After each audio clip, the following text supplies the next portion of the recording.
I was halfway to the airport when it hit me. The passport, still on the dresser, right where I'd left it after checking the expiration date twice last night. I swore under my breath, made a U-turn and sped back toward the house. It was early, too early for him to be up, but as I pulled into the driveway, the upstairs light was on. His light. I remember thinking it was strange. He usually slept like the dead. The door creaked when I stepped inside. My shoes were still by the entrance, my coat still on the rack. The house smelled faintly of coffee and the cologne he wore when he wanted to impress someone. Then I heard it, his voice. Soft, low, careful. He was upstairs, talking to someone. At first I thought it might be work, but then he laughed. That nervous, playful laugh he hadn't used with me in months. My stomach twisted. I moved closer, step by step, until I reached the bedroom door. And then I heard her voice, whispering his name. I froze, my hand against the wall, my pulse in my ears. She was saying she missed him already. He told her not to worry, that I'd be gone for a week, maybe longer, that we'd be done soon anyway. Done. That single word sliced through me sharper than anything I've ever felt. I backed away, careful not to make a sound. My body felt numb, my breath shallow. It wasn't rage, not yet. It was disbelief, hollow and cold. I went downstairs, sat on the couch, and stared at nothing for what felt like hours. He came down 20 minutes later, hair wet, towel around his neck, pretending to stretch. I looked up at him and smiled like I always did. He didn't notice the way my hand gripped the mug a little too tightly. That night, I didn't confront him. I never do things impulsively. I waited. When I first met Ethan, he was everything I thought I wanted. Gentle, clever, the kind of man who noticed small things. He remembered my coffee order, the name of my cat, the story about my father's accident that I never told twice.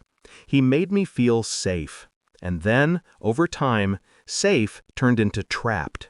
He started managing my finances to help. He convinced me to leave my job to rest. Every decision became his, every mistake mine. Still, I stayed, because love teaches you patience, or maybe delusion. Until that morning. I didn't sleep that night. I planned.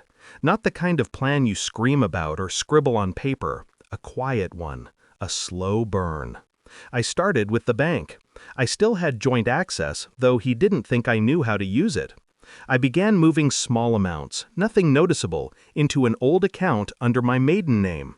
I went through files, contracts, and statements. He'd been hiding debt, transferring money to someone named Clara V. The same Clara whose voice had filled our bedroom. She was real and expensive. I began collecting proof, screenshots, email trails, photos. I saved them all in a folder named Vacation. Then I booked another flight, not to visit my sister, to visit his lawyer. It turned out the house, the accounts, even the car, everything was technically in my name. He'd done it for tax reasons. I just never realized how much power that gave me. A week later, I told him I was leaving for a conference. The same cover story he thought I used that morning. I kissed his cheek, thanked him for being supportive, and left. 2 hours later, he received an email. From me. It contained the photos, the messages, the bank transfers, all attached neatly. Sent to him, his lawyer, and his boss. I can still imagine the color draining from his face.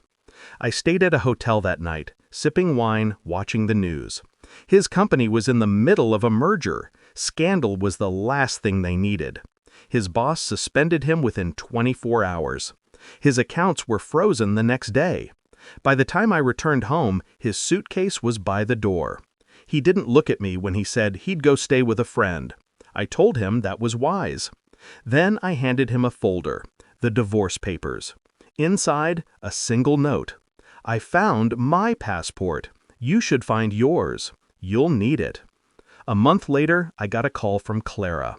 She sounded nervous, almost apologetic. She said he'd left her too, after she lost her job. She asked if I knew where he was. I didn't, and I didn't care. Because the thing about revenge is, it doesn't always have to be loud. Sometimes it's a quiet undoing, a life collapsing under the weight of its own lies. He thought he could use me, replace me, but I was the one who built the walls around him.